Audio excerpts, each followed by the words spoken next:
Saying ಅಲ್ಲ, ಹುಟ್ಟು ಅನಿರೀಕ್ಷಿತ ಸಾವು ಖಚಿತ ಅಂತಾರಲ್ಲ. ಸೊ ನಾವೆಲ್ಲರೂ ಕೊನೆಗೆ ಅರ್ಥ ಮಾಡ್ಕೋಬೇಕು, ಮಣ್ಣಾಗಿ ಹೋಗ್ತೀವಿ. ಯಾವುದು ಪರ್ಮನೆಂಟ್ ಇಲ್ಲ ಲೈಫಲ್ಲಿ. ಬಟ್ ನನಗೆ ಸುಧಾಕರ್ ಅವರು ಸುಮಾರು 20 ವರ್ಷದಿಂದ ಪರಿಚಯ. ಅವರು ಮೊದಲನೇ ಬಾರಿ ಶಾಸಕರಾದಾಗ ನಾವು ಅದೇ ಸಂದರ್ಭದಲ್ಲಿ ಭೇಟಿಯಾಗಿರ್ತಕ್ಕಂಥದ್ದು. One of the finest human being. ಸಣ್ಣ ಸಮಾಜದಿಂದ ಬಂದಿರತಕ್ಕಂಥ ವ್ಯಕ್ತಿ. 4 ಬಾರಿ ಗೆದ್ದು ಸಚಿವರಾಗಿ ಹಲವಾರು ಜನಪರ ಕೆಲಸಗಳನ್ನ ಮಾಡಿದ್ದಾರೆ. ಅಜಾತ ಶತ್ರು ಅಂತ ಹೇಳ್ಬೋದು.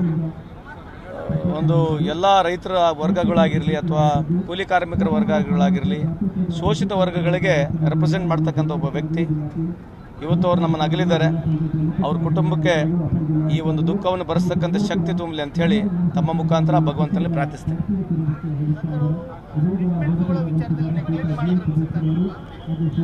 ಈಗ ಏನು ಚೌಕಾಶಿ ಮಾಡಿ ಏನು ಮಾತಾಡಿದ್ರು ಈಗೇನು ಆಗೋದಿಲ್ಲ ಅದು.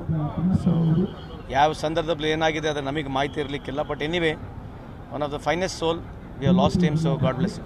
ಭದ್ರಾ ಮೇಲ್ದಂಡೆ ಯೋಜನೆಗೆ ಪ್ರಮುಖ ಕಾರ್ಯಕರ್ತರು ಆಗಿದ್ರು. ಅವರು ಆ ಯೋಜನೆಗೆ ಇವ್ರ ಹೆಸರು ಇಡಬೇಕಂತ ಅಭಿಮಾನಿಗಳ ಆಗ್ರಹ. ಏನ್ರಿ? ಭದ್ರಾ ಮೇಲ್ದಂಡೆ ಯೋಜನೆಗೆ ಪ್ರಮುಖ ಹೋರಾಟವನ್ನು ಮಾಡ್ತಾ ಬಂದಿದ್ರು.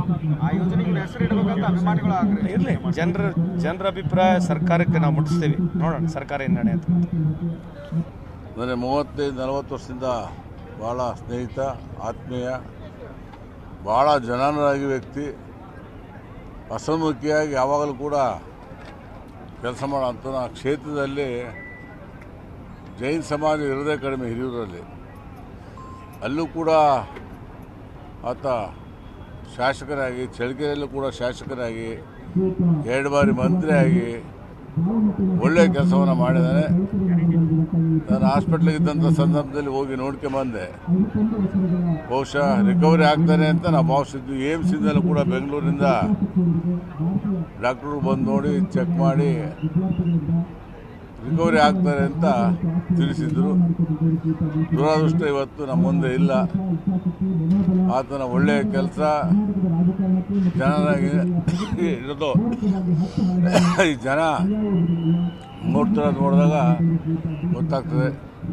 ಅವರ ಕುಟುಂಬಕ್ಕೆ ಭಗವಂತನು ಶಕ್ತಿ ಬರೆಸಲಿ ಮತ್ತು ಅವರ ಆತ್ಮಕ್ಕೆ ಶಾಂತಿ ಸಿಗಲಿ ಅಂತೇಳಿ ನಾನು ಪ್ರಾರ್ಥನೆ ಮಾಡ್ತೀನಿ.